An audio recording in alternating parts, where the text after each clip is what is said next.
President, in a few minutes, the Senate will vote on the Tax Relief for American Workers and Families Act. There has been a lot of discussion and debate this week about it, and I'll make just a few final points. Republicans are talking a lot these days, trying to convince Americans that they're the ones who support children and families, not Democrats. The Republicans talk about supporting small businesses. They talk about competing with China. They talk about how terrible it is that nobody can afford a home in America.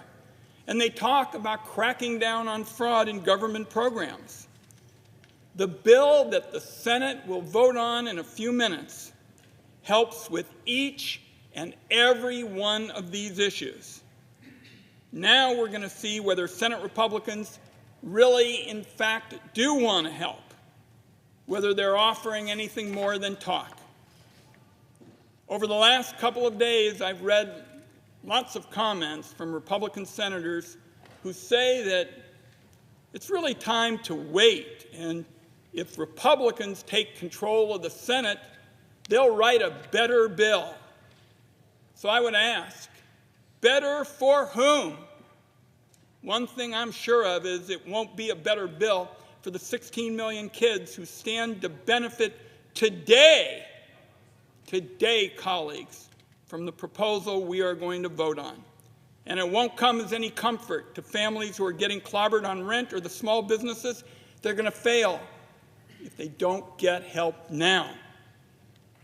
The House of Representatives passed this bill back in January. It was the product of work with Republican Chair Jason Smith and I, but it also included a year's worth of negotiations with colleagues here in the Senate.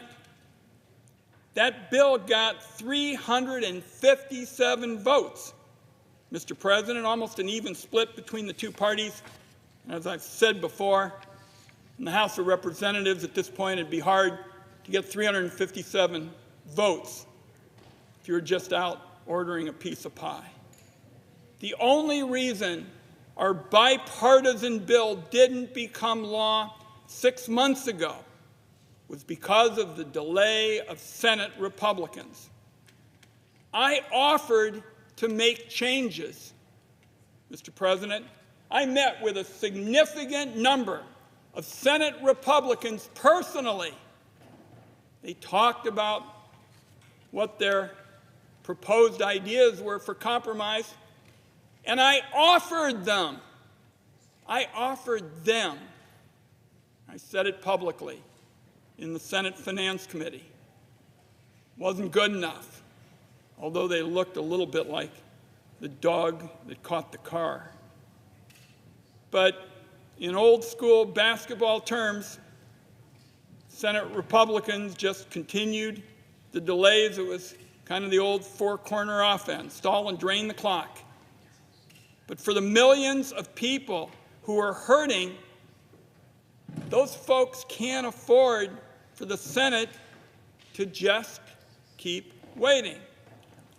Now, the reality is when it comes to tax policy debates, this is the easy stuff. The difficult issues don't get agreement from 357 members of the House of Representatives. The debate on taxes is sure to get a lot harder when Congress is going to have to deal with trillions of dollars in tax changes coming down the pike.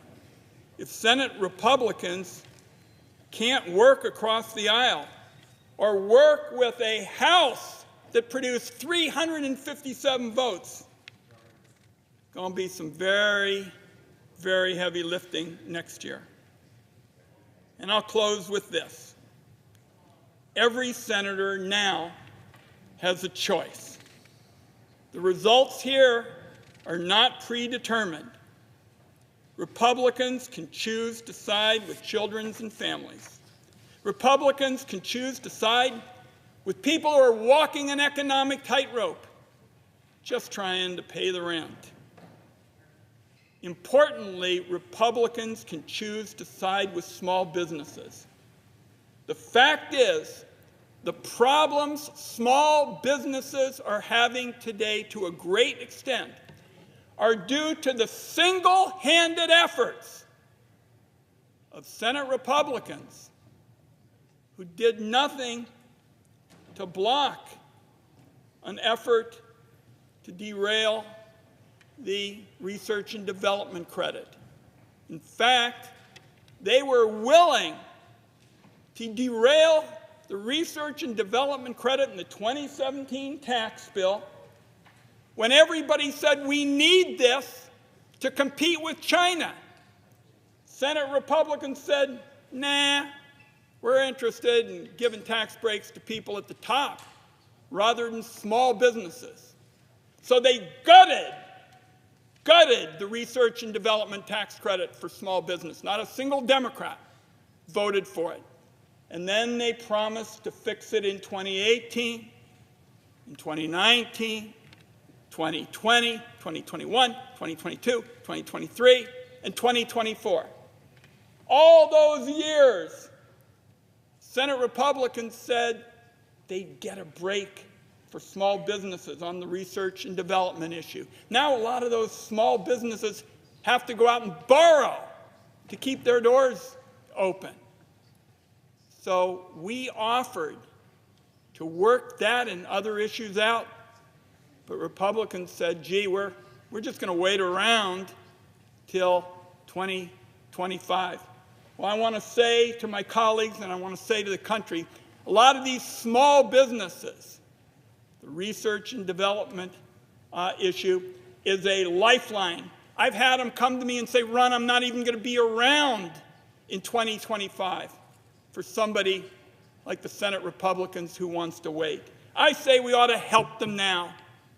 And make no mistake about it, a Senate that passes this legislation can allow our bill to go to the President of the United States right away, and help goes out to those 16 million families, the 4 million small businesses that depend on the research and development credit, the families that got clobbered with disasters. We have a chance to help those families who, after they got clobbered with disasters, got clobbered by an outdated tax code. We would fix it. We would fix it today. And because of Senator Cantwell, hundreds of thousands of units of affordable housing could get on the way today. So, Senate Republicans can do those things that I just described. And the way I say it, Mr. President, you know, if you show up for work around here and you got a chance to help 16 million kids, 4 million small businesses, scores of businesses who've been clobbered by disasters, create hundreds of thousands of units of housing, doing all that, Mr. President, sounds to me like one hell of a day at the office. So Senate Republicans can choose to help that way, or they can continue with excuses, empty talk, and what are sure to be their plans for the future, lock in even more handouts to big corporations and the wealthy. This is a thoroughly bipartisan bill. 357 votes in the House of Representatives. Every Republican on the House Ways and Means Committee voted for this bill. So I say let's help the kids and the families. Let's help the small businesses. Let's help those who need housing. Let's be there for those who face these disasters. I say to my colleagues on the Republican side, this is a chance to help everybody in America. Everybody. I hope my Republican colleagues make the right choice. I strongly urge them to vote yes and side with the children and families all over the country, and I yield the floor.